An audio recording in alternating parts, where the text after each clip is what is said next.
This section covers basic and advanced punching combinations. As you will soon notice, each strike is designed to set up the next strike in your combination. For example, you lead with a jab to momentarily blind your opponent, disrupt his balance, and cause him to elevate his arms to protect his face. In turn, this leaves his midsection open, allowing you to follow up with a powerful cross to his body. However, in order for these setups to work, you must threaten your opponent with each strike in your combination. If your jab is lazy, you won't get the reactions you are looking for. Not only does this make it difficult for you to land the second strike in your combo, but it also gives your opponent an opportunity to launch a counterattack.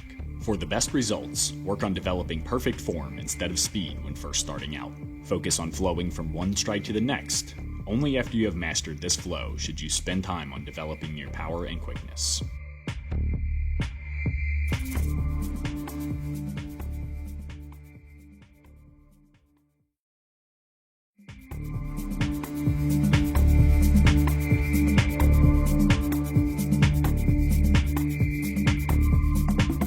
I'm standing in close range with my opponent. To begin the combination, I throw a lead close-range hook to the side of my opponent's jaw, and then throw a lead mid-range hook as I back out. It is important to notice that with the first hook, I keep my hips square with my opponent, and with the second hook, I rotate my hips in a counterclockwise direction to deliver a more powerful punch. I recommend practicing this technique as much as possible because a lot of opponents will drop their guard when separating from the clinch.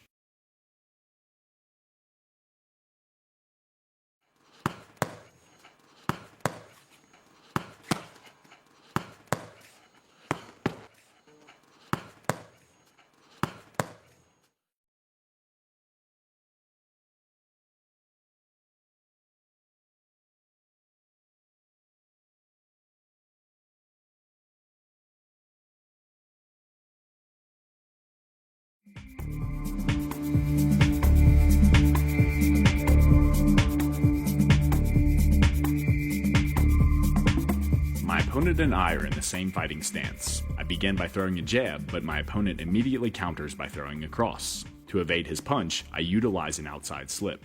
Instead of rotating my body in a clockwise direction and throwing a lead hook, I keep my hips spring-loaded, drop my left shoulder, and then unload my hips with a powerful lead uppercut, lifting his chin. To capitalize on his exposed face and keep him guessing, I throw a lead hook. After 2 lead hand strikes in a row, I conclude the combination with a right cross.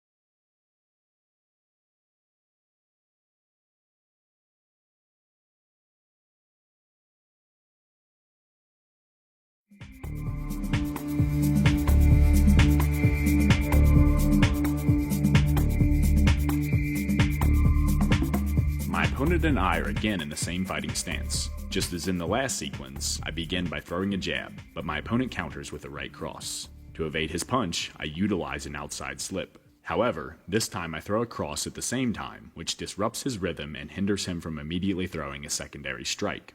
To capitalize on his stunned state, I immediately follow up with a lead hook to the side of his face.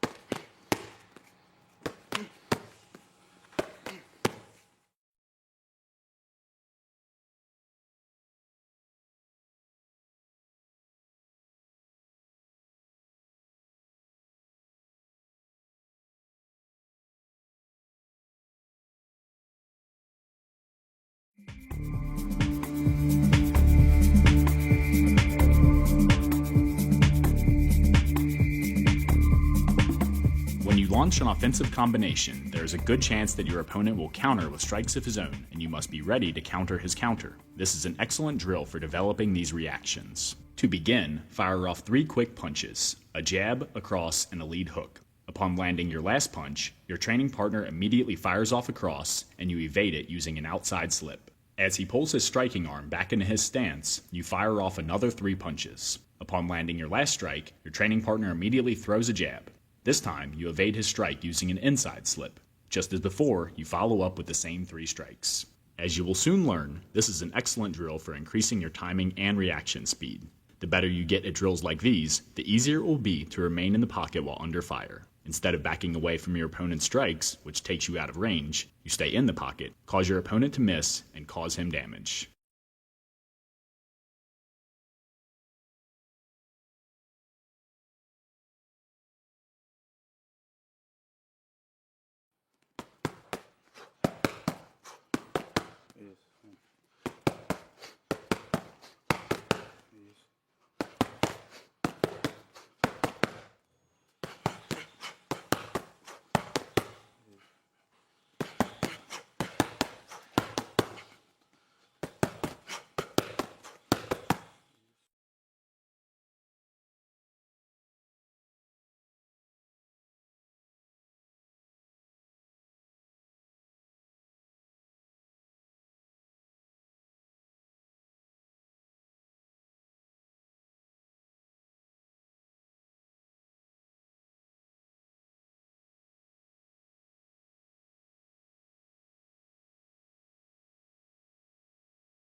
My opponent and I are fighting in close range with the same foot forward.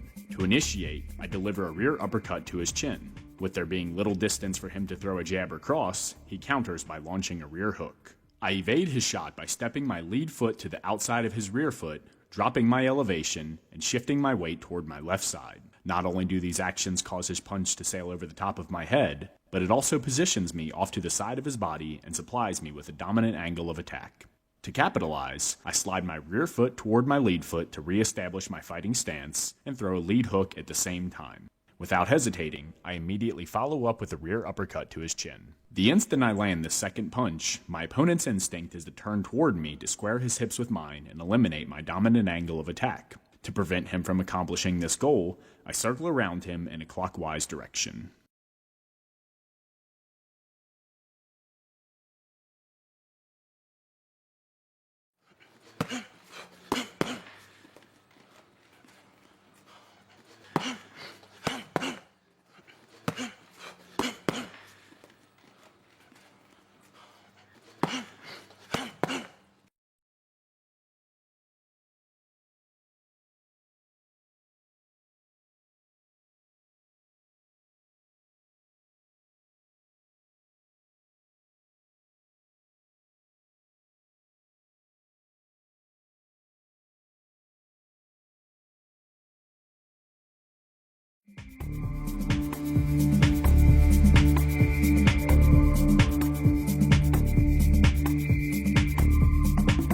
My opponent and I are in the same fighting stance. To initiate, I throw a double jab. Notice how instead of pulling my arm back all the way into my stance after landing the first jab, I only pull it halfway back. This allows me to launch both strikes quickly, yet still generate enough power to do damage. To counter, my opponent immediately throws a right cross.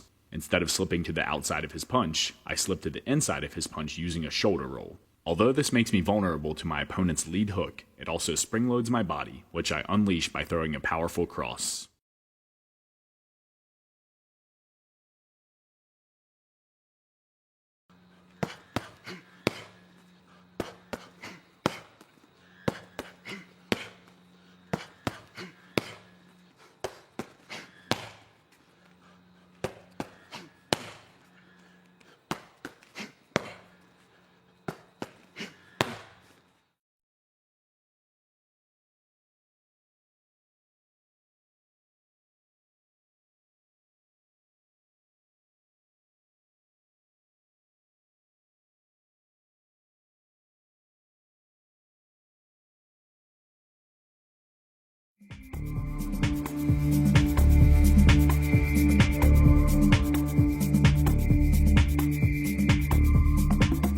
this scenario, my opponent and I are in opposite fighting stances. To begin my attacking combination, I fire a jab at my opponent's face. Having just been hit, his first reaction is to throw a jab right back at me. To evade his punch, I rotate my body in a clockwise direction and employ an outside slip, causing him to miss. As he draws his jab back towards his body, I rotate in a counterclockwise direction and throw a lead hook to the left side of his face. This causes him to think my next strike will come from my rear hand, but to switch things up, I throw a second lead hook with my right hand. It is very important to pay attention to my lead foot when I throw the second hook. Instead of keeping it planted on the mat, I step it further to the outside of my opponent's lead right leg, giving me a more dominant angle of attack. To capitalize on that angle, I throw a straight left cross at his center line, and then circle around towards his back before he can square his hips up with mine and launch a counterattack.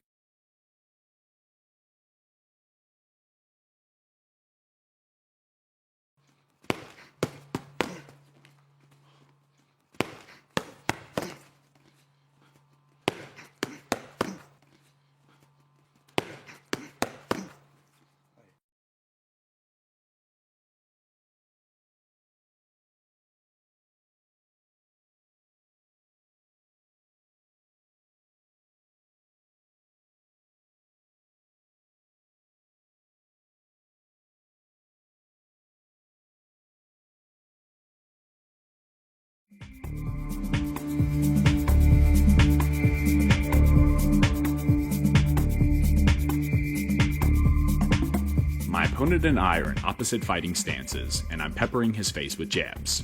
In an attempt to launch a counterattack, immediately after my last jab lands, he steps forward and attempts to throw a lead hook over my outstretched arm and into the side of my face. Having not leaned forward when throwing the jab, I simply pull my right arm back into my stance and block his hook with a lead outside block. Before my opponent can pull his arm back into his stance, I counter with a jab and then a right cross.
In this scenario, my opponent and I are in opposite fighting stances, and he throws a lead hook at my face. To evade his strike, I utilize the lean back technique, causing him to miss. The momentum of his circular punch carries him in a clockwise direction, and before he can unwind his body and return to his fighting stance, I lunge forward off the lean back and land a jab, a cross, and then a lead hook. The key to success with this combination is leaning back only enough to evade your opponent's strike, and then quickly rocketing forward and throwing your strikes. If you delay, your opponent will have time to recover and throw a secondary strike.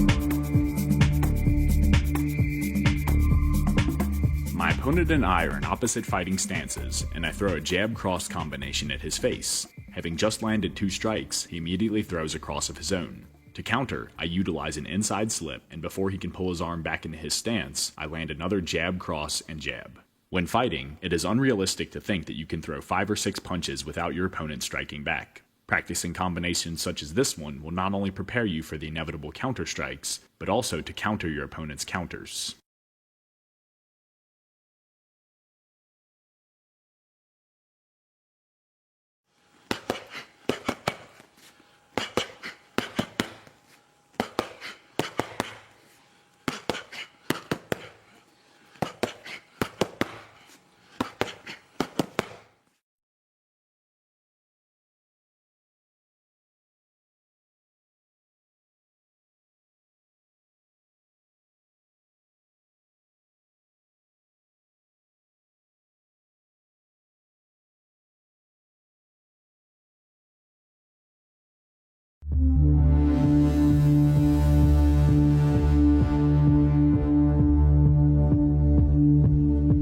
In this section, I demonstrate a number of ways to counter your opponent's strikes with punching combinations. With a lot of these techniques, instead of moving away from your opponent's punches, you remain in the pocket and either block or evade. Before your opponent can re-establish his stance and balance off his missed strikes, you use his compromised positioning to launch an attack of your own. The most important thing to focus on in these techniques is your timing. If you allow your opponent to recover and pull his arm back into his stance, you will have missed a golden opportunity.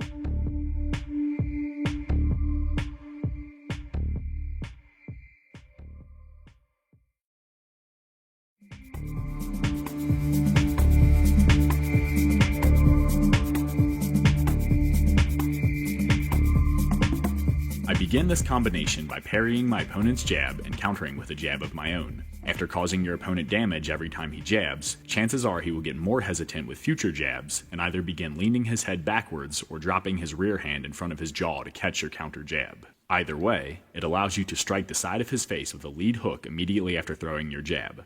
Landing the hook will most likely cause your opponent to spread his arms to protect the sides of his head, allowing you to follow up with a straight cross down the middle. Connecting with the cross will bring your opponent's arms back together, allowing you to hit the side of his face with another lead hook. Once the combination is completed, always back away to avoid your opponent's counterpunches.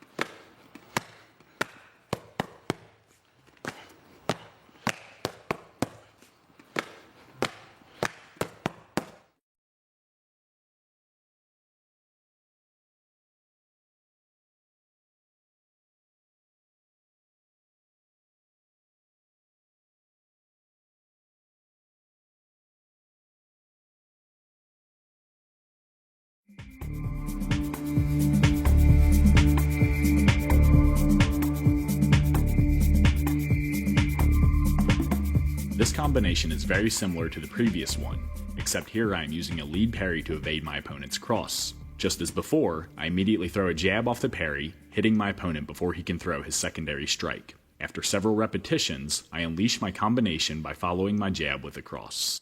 As my opponent brings his arms close together to protect his center line, I throw a lead hook to the side of his exposed face. This spreads his arms wide again, allowing me to throw another cross straight down the middle.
This is an excellent combination to utilize against an opponent who likes to throw looping punches. To begin, I utilize a lead outside block to stop my opponent's rear overhand, and then utilize a rear outside block to stop his lead hook. With his arms spread wide due to his punching combination, I fire a right cross straight down the middle. This draws his arms together, creating an opening for me to hit the side of his face with a lead hook. As he draws his arms wide to protect the sides of his face, I throw another right cross straight down the middle.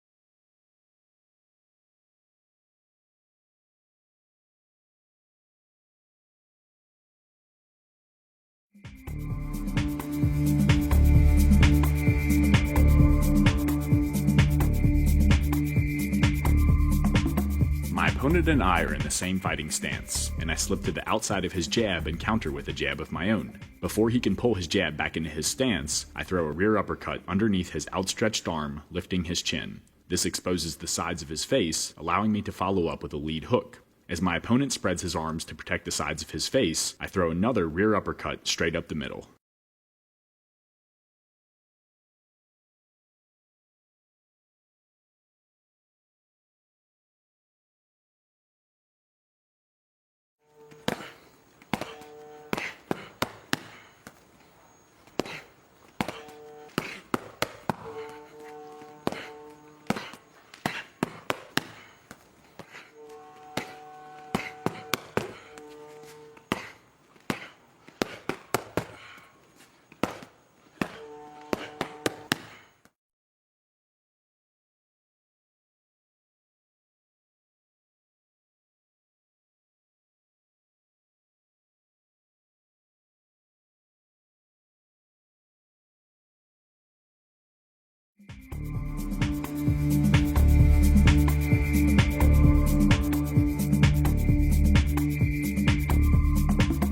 This combination begins the same as the last. My opponent throws a jab, and I evade his strike by slipping to the outside of his arm. At the same time, I throw a counter jab. However, after several repetitions, my opponent shoots forward off my counter jab. To avoid getting hit, I step my rear foot behind me, and to hinder his forward momentum, I throw a right cross at the same time. My opponent continues to come forward, so I step my lead foot backward to resume my fighting stance and throw a lead hook. With my opponent still charging forward, I step my rear foot behind me again and throw another cross straight down the middle.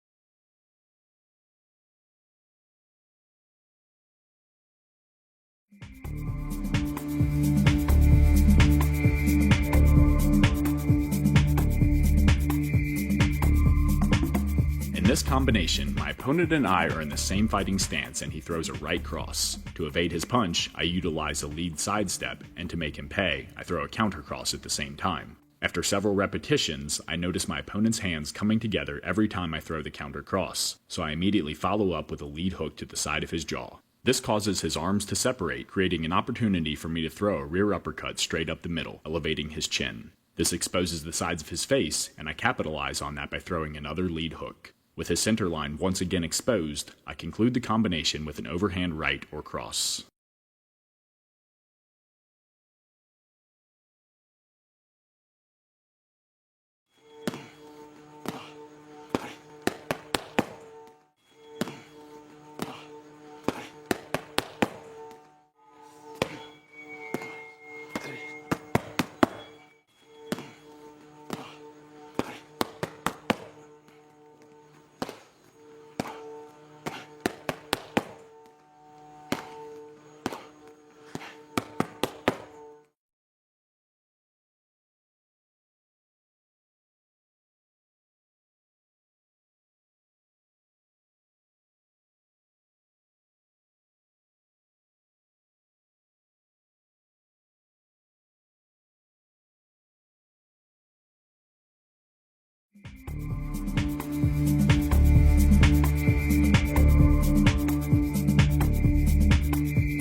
this sequence, my opponent and I are in the same fighting stance, and he throws a right cross toward my face. To evade his punch, I use the inside shoulder roll. It is important to notice how this positions me to the inside of my opponent's striking arm, which makes me vulnerable to a secondary strike. However, it is also important to notice that the inside shoulder roll spring loads my hips. Before my opponent can throw another punch, I uncoil my hips by rotating them in a counterclockwise direction and deliver a powerful rear uppercut to his chin. This lifts his head upward, allowing me to follow up with a lead hook to the side of his jaw.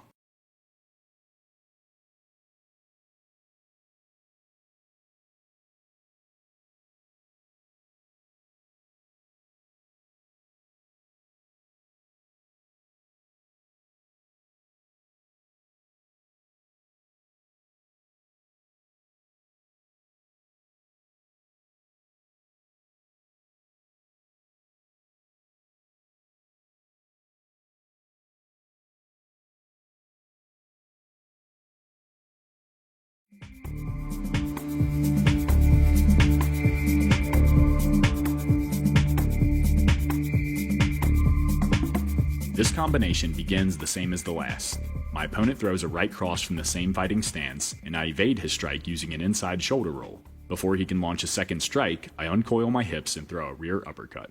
This lifts his chin and allows me to deliver a lead hook to his jaw. Instead of finishing the combination with the hook, I see that my opponent is injured. To capitalize, I throw a cross straight down the middle and follow up with another lead hook.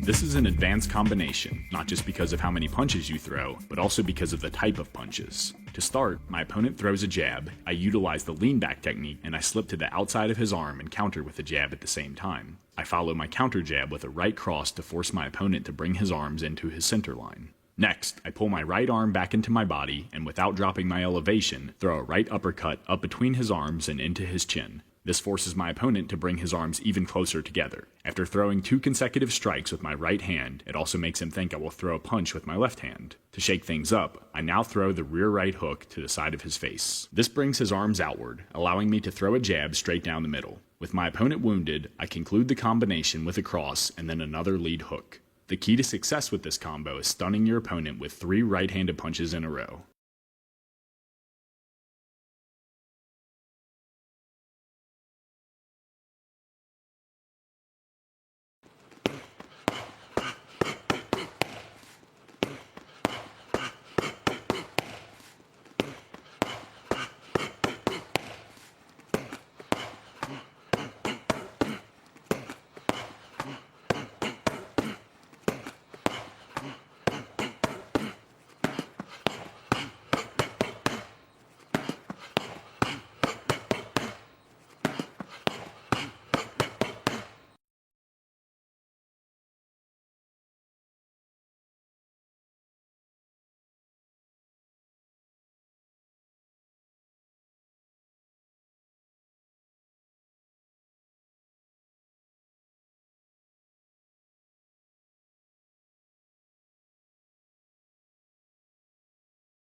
In this sequence, my opponent throws a right cross, and I evade his strike utilizing a lead sidestep slip. Instead of guiding my opponent's arm away from my face using my left arm, I use the rotation of the sidestep to throw a lead left hook over my opponent's cross arm and into the side of his unprotected face. With my body spring-loaded after the hook, I rotate my hips in a counterclockwise direction and conclude with a rear uppercut to his chin.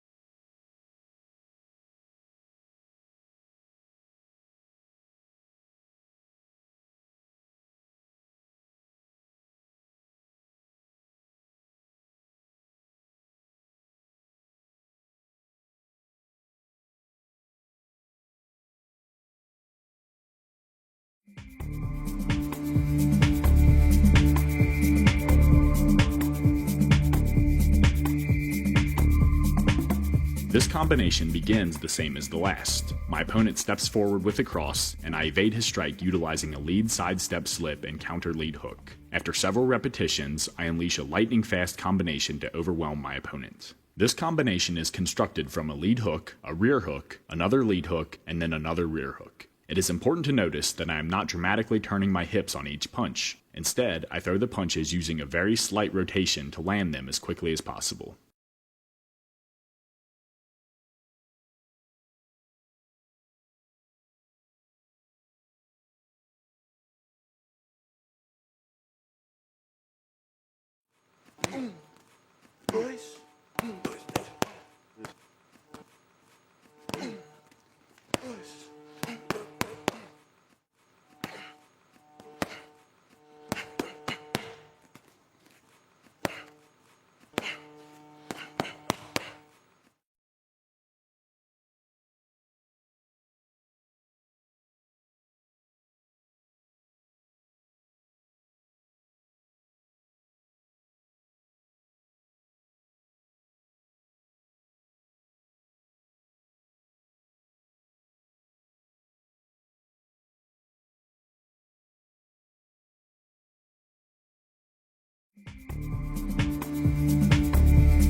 My opponent and I are in the same fighting stance, and he unleashes a powerful rear hook at my head. To defend this strike, I elevate my left arm and sweep it away from my body, catching his arm before his punch can generate full force. To make him pay for throwing the punch, I use my counterclockwise rotation to throw a cross at the same time. Executing a block and counter at the same time is always good because you strike your opponent while his arm is away from his face. To conclude this combination, I hit my opponent with another cross.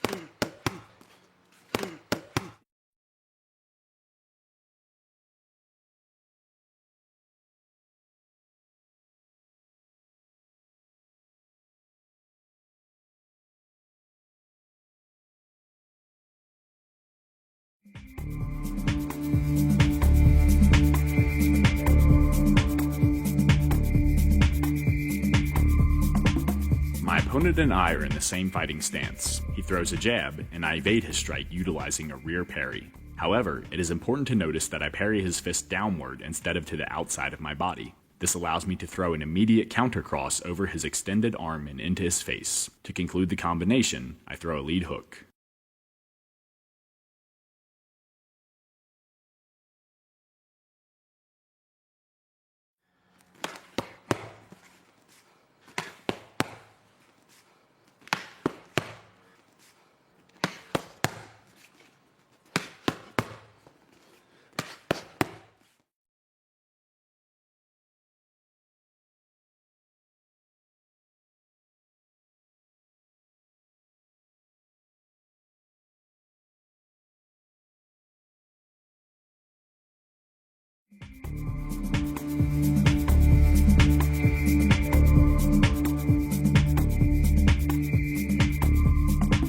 My opponent and I are in the same fighting stance, and he initiates by throwing a jab. To counter, I execute an outside slip, just as I did in the previous combinations. However, before I can re-establish my fighting stance, he throws another jab. Unable to move further to the outside, I evade his strike using an inside slip. Since this puts me to the inside of my opponent's striking arm, I keep my hands up to defend against a potential cross. But instead of throwing the cross, my opponent throws yet another jab. With the inside slip having moved my head back toward my original stance, I evade his punch using an outside slip. While executing inside and outside slips works wonderfully against opponents who like to pepper you with jabs, it is important not to get locked into defense mode. As I mentioned before, you never want to evade more than 2 or 3 strikes without returning fire. So, after evading my opponent's third jab, I immediately get offensive by throwing a cross, a jab, and then another cross.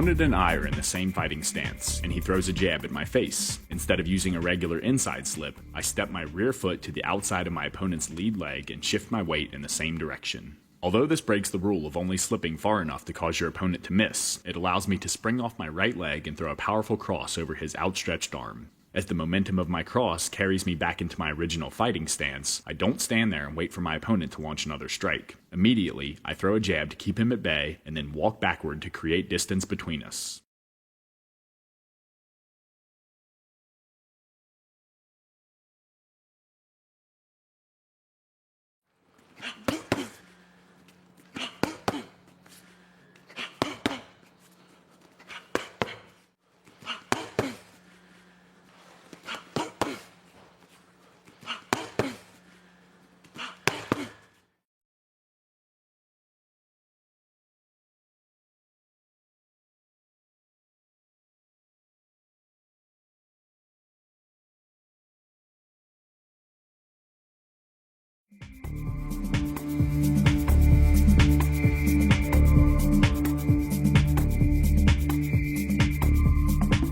My opponent and I are in the same fighting stance, and he throws a right cross. To evade his punch, I utilize a regular outside slip. However, once I execute the slip, I get creative with my counter by blending a lead uppercut with an inside pivot.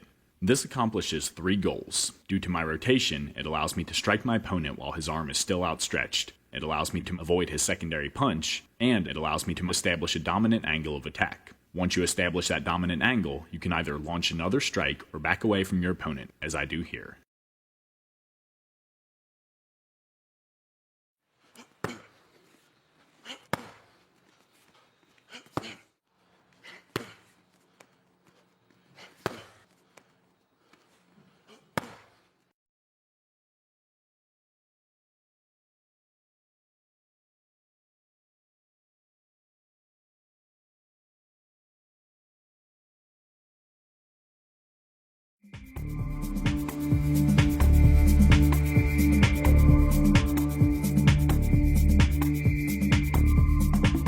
In MMA, there are a lot of fighters who like to throw big, looping punches. When up against such a fighter, the bob and weave can be a very important tool. In this combination, I put it into effect. Starting in the same fighting stance, my opponent throws a lead hook toward my head.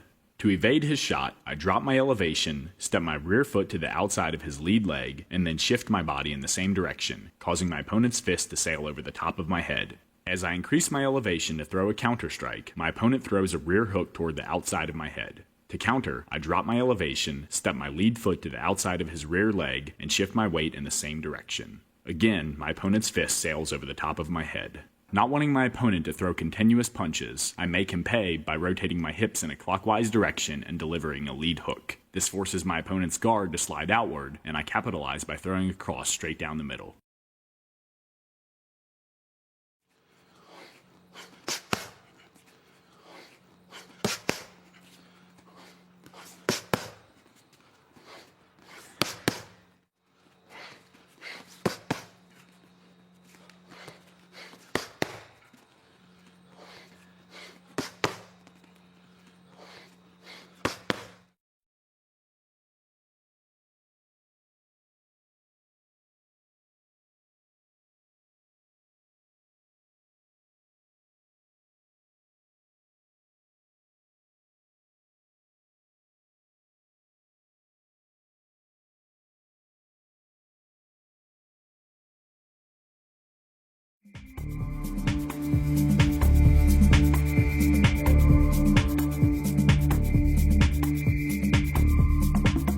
This is an excellent drill to practice when your upcoming opponent has a tendency to be overly aggressive. Instead of simply backing away from his strikes, you back away and fire off strikes of your own. Notice how as I step my lead foot back to move away from him, I throw a jab.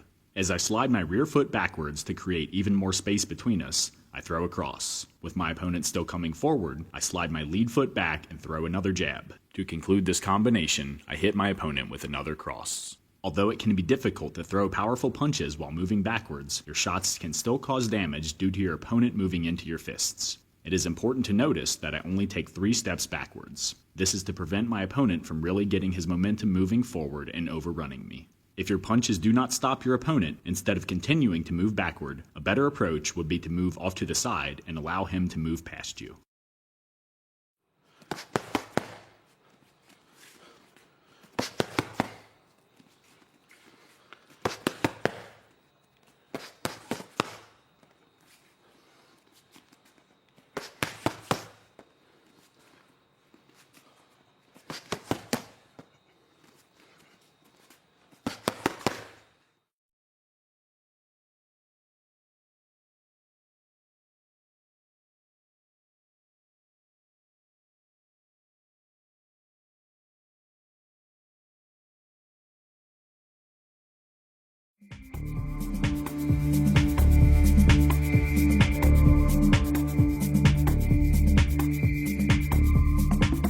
It is important to never get stuck in defensive mode. Even when your opponent is unleashing with a combination, you always want to make him pay.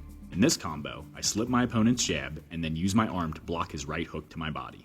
Before he can add a third punch to his combo, I immediately throw a lead hook. When practicing this technique, the goal is not to see how hard you can land your hook, but rather time your shot perfectly. This means maintaining your base and balance while defending your opponent's strikes so that you can flow directly into your offense. A lot of times, fighters get into the habit of leaning back or hunching over while defending against strikes, which makes it very difficult to capitalize on their opponent's awkward position with strikes of their own. Practicing combos such as this one allows you to blend your defense and offense seamlessly together.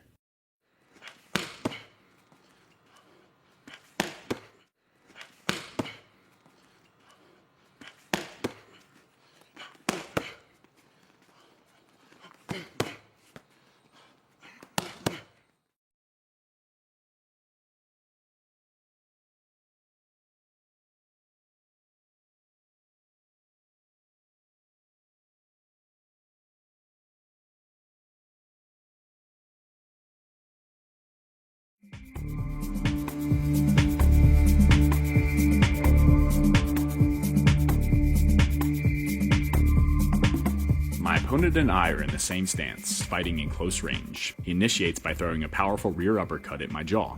Just as I would when facing a cross, I evade his punch by stepping my lead foot to the outside of his rear leg and executing an outside slip. With my hips spring-loaded, I unwind them in a clockwise direction and throw a lead hook to the side of my opponent's jaw.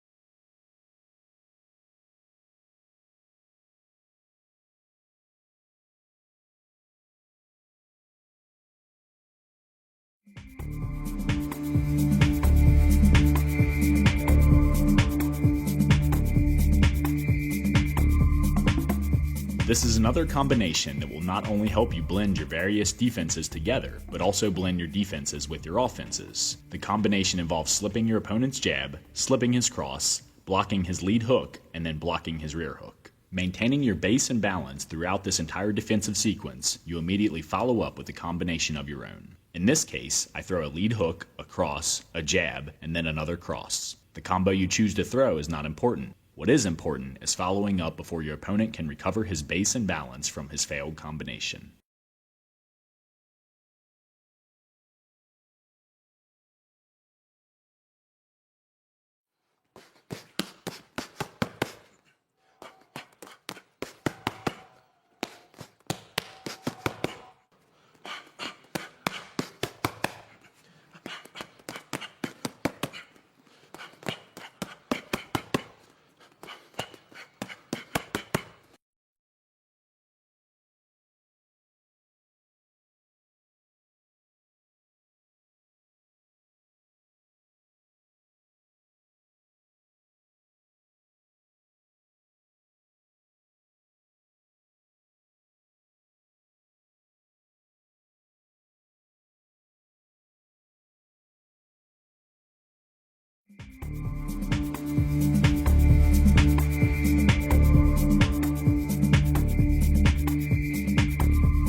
opponent and I are in opposite fighting stances, and he throws a jab. To evade his strike, I execute an outside slip. However, it is important to notice that in addition to rotating in a clockwise direction and moving my head away from my center line, I also take a small step forward with my lead leg and lean toward my opponent. This allows me to close the distance and land a shovel hook to my opponent's body while his jab is still outstretched. For the best results, I target his last two ribs, both of which will break quite easily, especially when striking with MMA gloves. The body shot causes my opponent to protect his sides by dropping his elbows, and I quickly move backward and throw a lead hook to the side of his exposed face. Naturally, his arms angle outward to protect his face, and that's when I conclude the combination with a cross.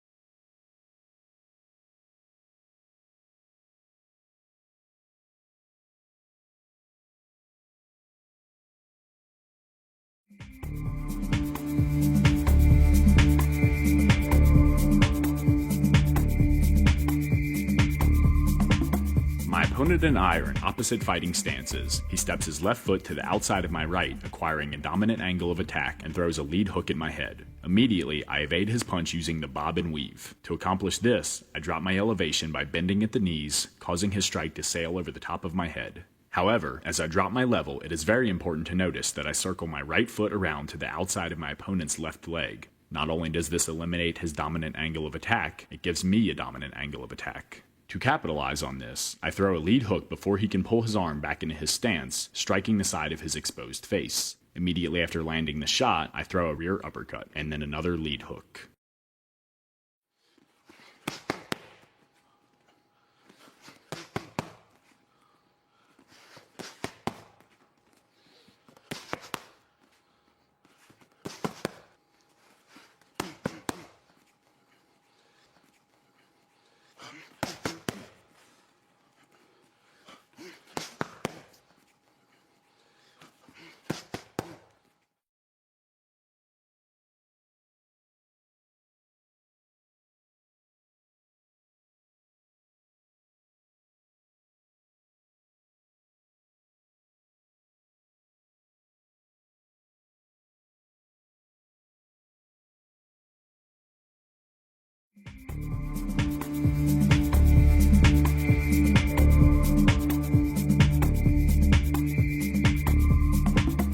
It is important to mention that this is a very advanced technique because it requires precise footwork and nail-sharp timing. My opponent and I are in opposite fighting stances, and he throws a jab. To evade his strike, I execute an outside slip. However, before I can launch a counter strike, my opponent immediately fires a cross. To evade his second strike, I rotate my body in a counterclockwise direction and utilize an inside slip. I immediately attack by stepping my right foot to the outside of his rear foot and then throwing a cross at the same time. It is important to notice that this last action causes me to momentarily cross my feet. Although I mentioned that you don't want to do this, it is alright as long as you utilize it as a setup at the right moment. Once my right foot touches down, I circle my left foot along the mat in a clockwise direction. With my body now positioned to the outside of my opponent's rear leg, this causes me to circle around his body. As I slide my left leg towards its new position, I throw a lead hook to my opponent's jaw. With all my weight moving in the direction of the hook, it is a very powerful shot.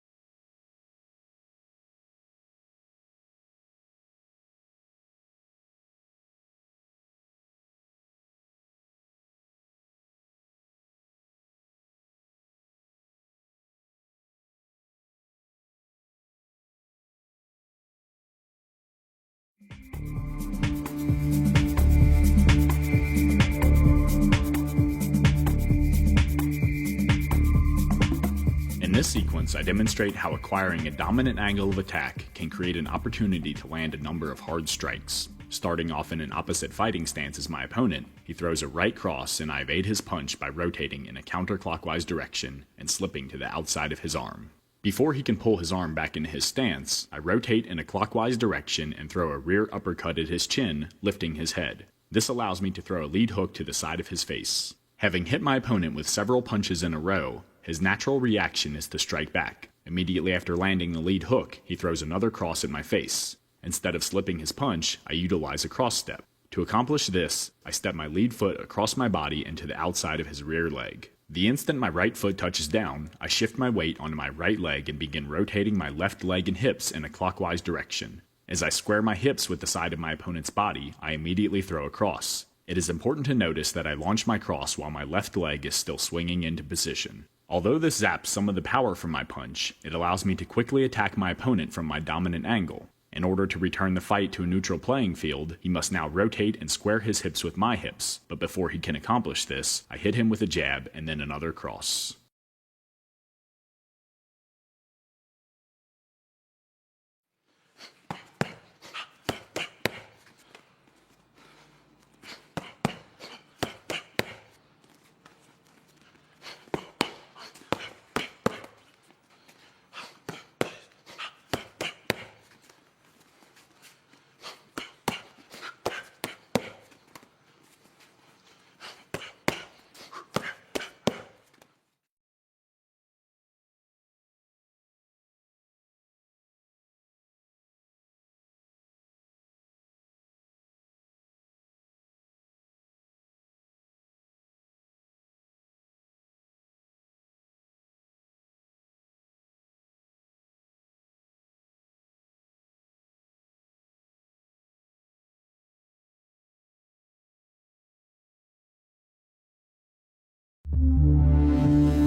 With all the combinations I offer in this section, the ultimate goal is to turn your opponent's entire body into a target and strike from odd, unpredictable angles. As you already know, this can be accomplished by acquiring a dominant angle of attack.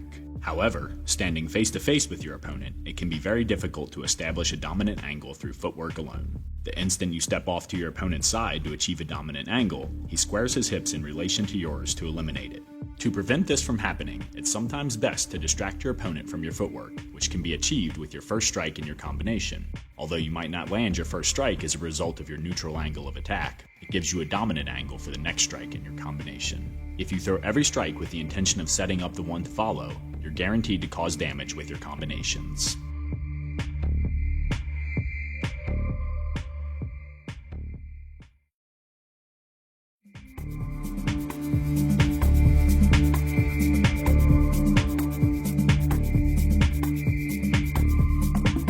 In this sequence, I demonstrate how to throw 2 consecutive rear Thai kicks, which is one of the first combinations that Muay Thai fighters learn. This technique comes in handy because a lot of times your opponent will check your first kick by elevating his leg. As he drops his foot to the canvas, you immediately launch a second Thai kick with the same leg, catching him in the midsection before he can elevate his leg and check your second kick. The key to success with this particular combination is speed. Instead of re-establishing your base after your first kick, you launch your second kick the instant your foot touches the canvas. This is often very difficult when first starting out because not only does it require a lot of hip movement, it also requires perfect form. If you lean back or to either side on your first kick, you won't have the balance needed to immediately fire off your second kick. I strongly suggest practicing this technique as much as possible on the Thai pads as shown in this sequence.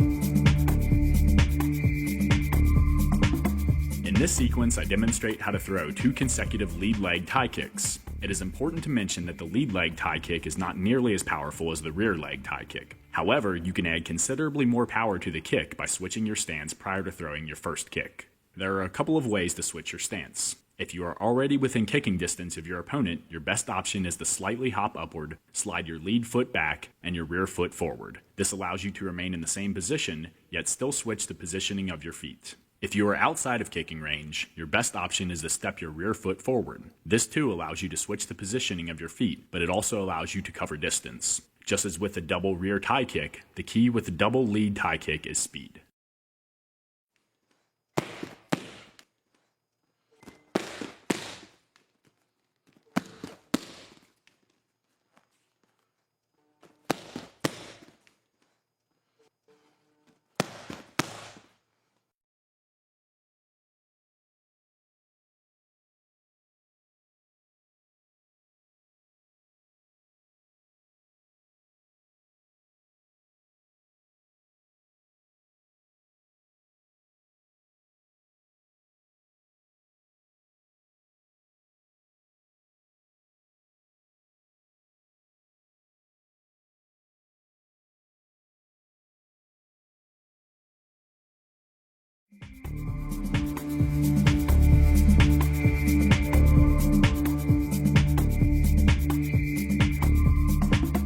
In this sequence, I demonstrate how to throw 2 straight knees in a row with both your lead and rear leg.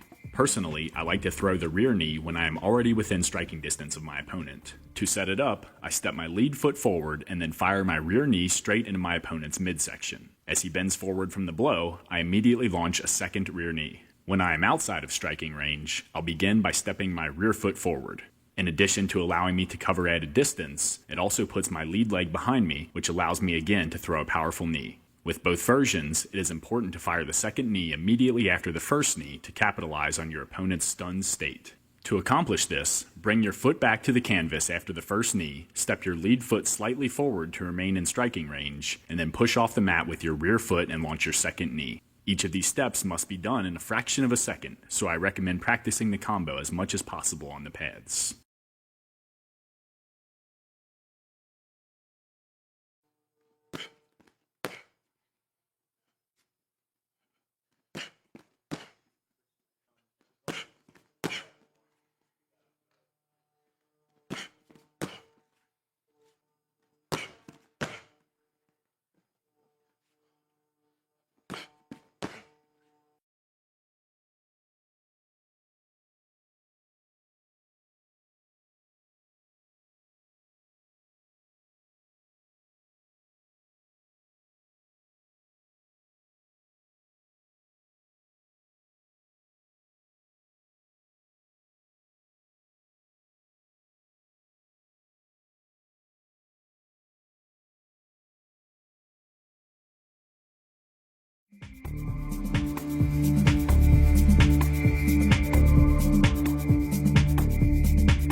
In this sequence, I demonstrate how to throw a lead uppercut, a rear elbow, a lead elbow, and then a rear Thai kick to your opponent's head. If you look closely, you'll notice that I begin by stepping my lead foot forward. This allows me to close the distance and throw the uppercut.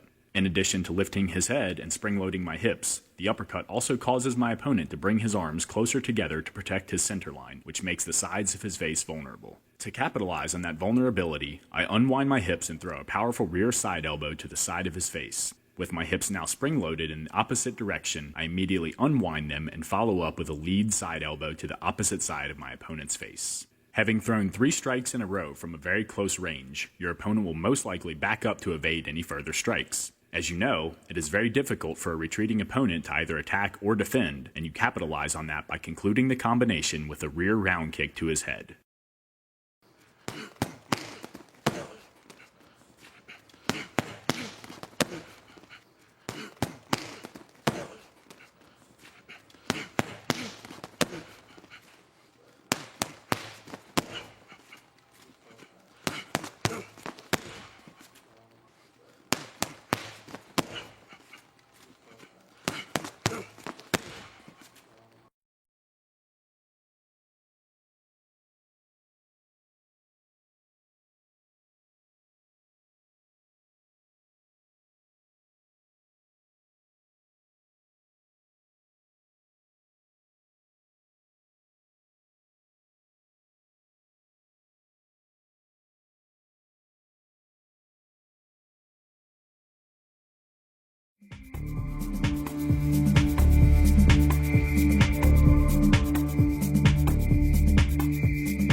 time you throw a combination at your opponent, chances are he will immediately counter with an attack of his own. In this particular scenario, my opponent and I are in opposite fighting stances. I throw the traditional jab cross, and he counters with a cross, which is quite common. Instead of backing up to evade his shot, I parry his fist downward. This keeps me in striking range, as well as makes the side of his face vulnerable to attack. To capitalize on that opening, I follow up with a rear side elbow. While training combinations that are comprised strictly of attacks will help you string your strikes fluidly together, it's not very realistic. If you're fighting a trained mixed martial artist, he will almost always launch a counterattack in the middle of your combo. For each strike you throw, he has countless countering options, but usually there will be one option more utilized than others. In this case, the cross is a very common counter to the jab-cross combination. By learning what your opponent's common reactions will be to your strikes, you can build combinations that can nullify and capitalize upon those reactions.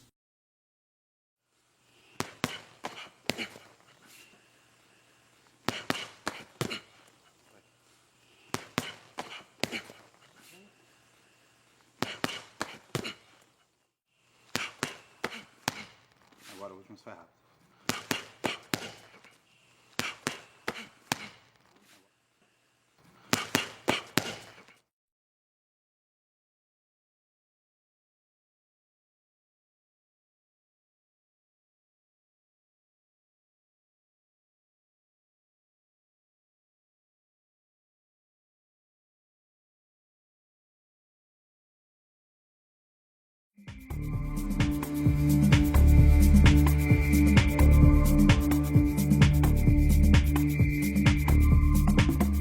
In this sequence, my opponent and I are in opposite stances, and I throw a jab at his face, and he immediately counters with a jab of his own. Instead of parrying his punch, I evade it by utilizing a lean back. This is accomplished by stepping my rear foot further behind me and shifting my weight onto my rear leg. As my opponent pulls his arm back into his stance, I rocket my body forward and throw a rear knee to his midsection. The key to success with this technique is only leaning back far enough to cause your opponent to miss with his jab. This allows you to follow his hand as he pulls his arm back into his body and counter with a knee before he can launch a secondary strike. If you lean back too far, it takes longer to close the gap, which might result in you eating your opponent's secondary punch. If you don't lean back far enough, you'll get hit with the jab. For this reason, I recommend using the lean back only after you have figured out the exact range of your opponent's punches.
In this sequence, my opponent and I are in opposite stances. I throw the common jab-cross combination, and he counters with a rear hook. Instead of evading his strike using a bob and weave, I rotate my hips in a counterclockwise direction, sweep my lead arm across my body, and catch his arm using a crossblock. The block forces his arm toward the outside of his body, making his face vulnerable to attack. To capitalize on that vulnerability, I step my lead foot to the outside of his rear leg, continue my rotation, and throw a spinning rear elbow into his face. Although this technique is unorthodox and will often catch your opponent off guard, it requires you to momentarily turn your back to your opponent, which makes you vulnerable to strikes and takedowns. As a result, I recommend reserving this technique for later rounds when your opponent's reflexes have slowed significantly.